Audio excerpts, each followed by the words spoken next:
misalnya Pak Ustadz, kalau kita lagi duduk terus kita tadi kan dibilang menyentuh istri itu apakah kita berhubungan dengan suami istri atau bersentuhan ya Pak Ustadz ya. Nah kalau kita pas sudah selesai ngambil wudhu terus kita bersentuh dengan suami itu nggak apa-apa ya Pak Ustadz. Terus satu lagi Pak Ustadz masalah ngaji.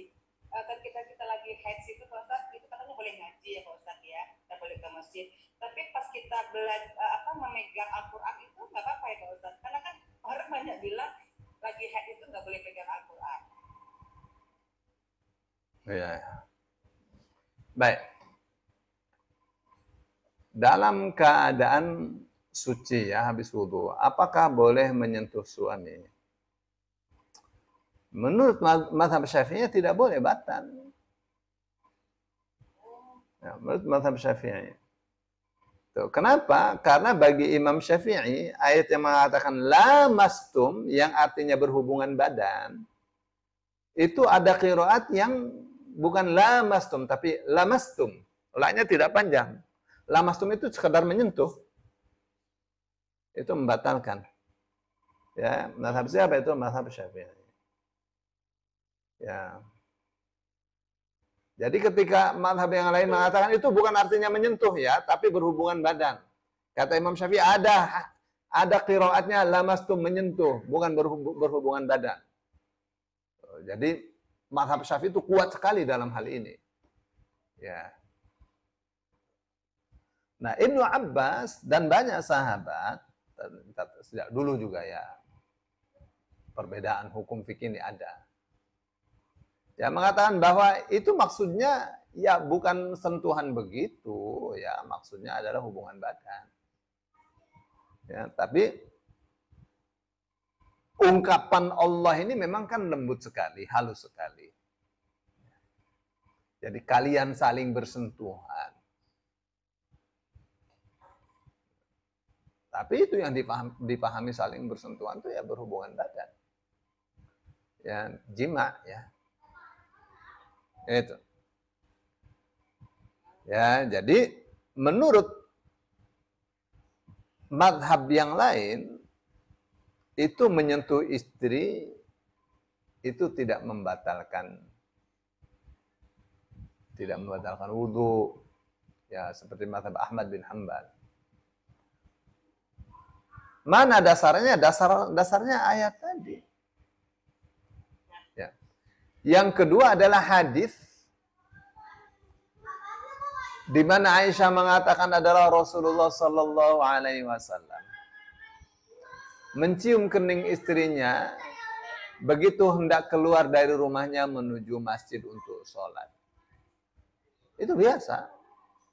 Mau ke masjid, ya bilang sama istrinya, ya aku mau ke masjid, dicium kening istrinya, ya tidak membatalkan sholat,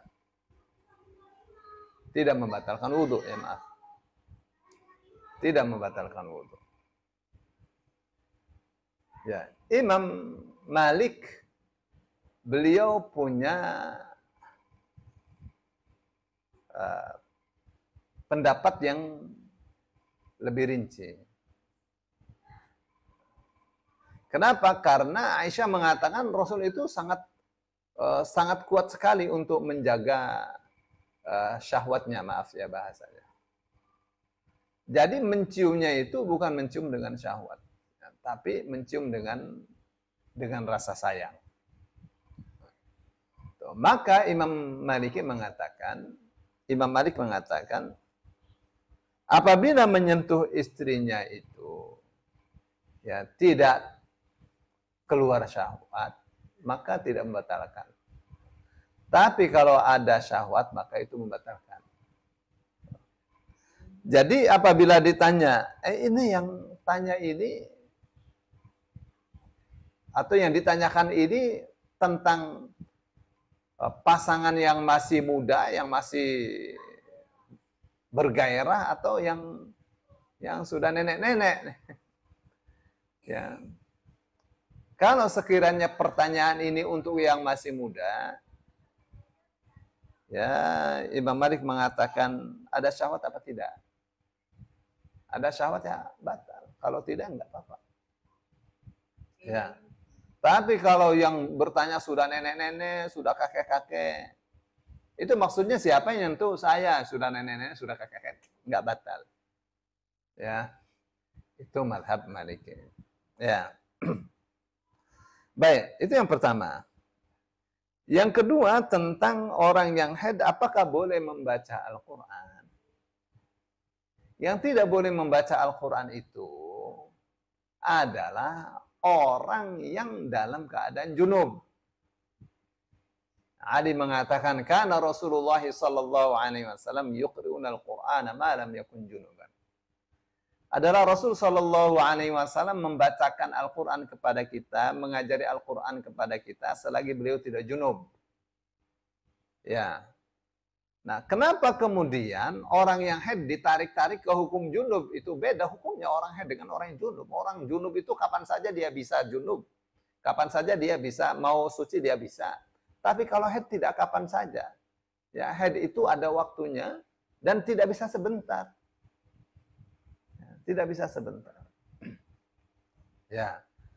Maka menurut pendapat sebagian ulama yang salah satunya adalah Ibnu Taimiyah, orang yang haid itu boleh sentuh Quran, boleh baca Quran. Nggak ada larangan. Ya. Nah, mazhab Syafi'i melarang itu. Kenapa? Karena bagi mazhab Syafi'i, orang yang dalam keadaan junub, dalam keadaan kotor, dalam keadaan hadas besar, orang yang dalam keadaan haid, dalam keadaan hadas besar juga. Jadi dua-duanya dalam keadaan hadas besar. Ya, itu pendapat mazhab Syafi'i. Jadi apa efeknya?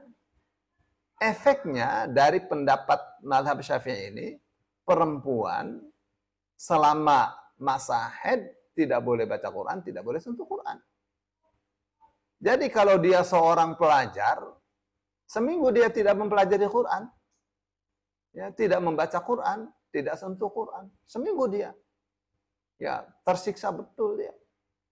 Sudah sholat tidak boleh, ya baca Quran tidak boleh, sentuh Quran tidak boleh. Kalau dia pelajar, ya, jadi dia mestinya store bacaan, store hafalan, seminggu tidak store.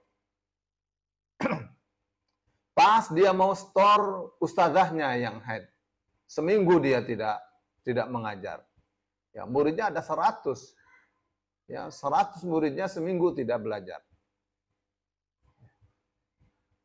Begitu dia suci, sebagian muridnya lagi haid. Waduh, jadi 2 minggu dong kalau begitu. Nggak ngaji. Kapan pinternya dengan cara seperti itu? Itu efek dari keputusan hukum perempuan yang haid tidak boleh baca Quran, tidak boleh menyentuh Al-Quran. Itu salah satu efek ya, konsekuensinya. Dan itu tidak baik. Tapi apakah boleh seorang mengikuti mazhab Syafi'i? Ya boleh. Ada jalan keluarnya sekarang, ada. Di dalam mazhab Syafi'i itu ada namanya pintu rukhsah. Ya. Seorang pelajar rukhsah bagi dia. Ya, ada dispensasi, tidak bisa tidak. Pengajar ada dispensasi, tidak bisa tidak. Ya, begitu. Baik, saya kira jelas ya. Ya Pak Ustadz. Berarti Pak Ustadz, ketika orang melakukan sesuatu tetapi berbeda dengan mazhab yang mereka ambil, itu nggak masalah ya Pak Ustadz ya?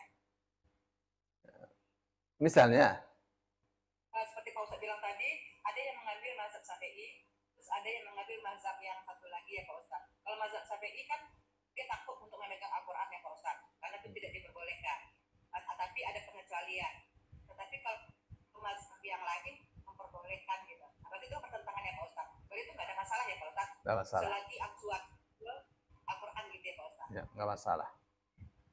Gitu ya Pak Ustadz. Ya syukur Pak Ustadz. Afwan.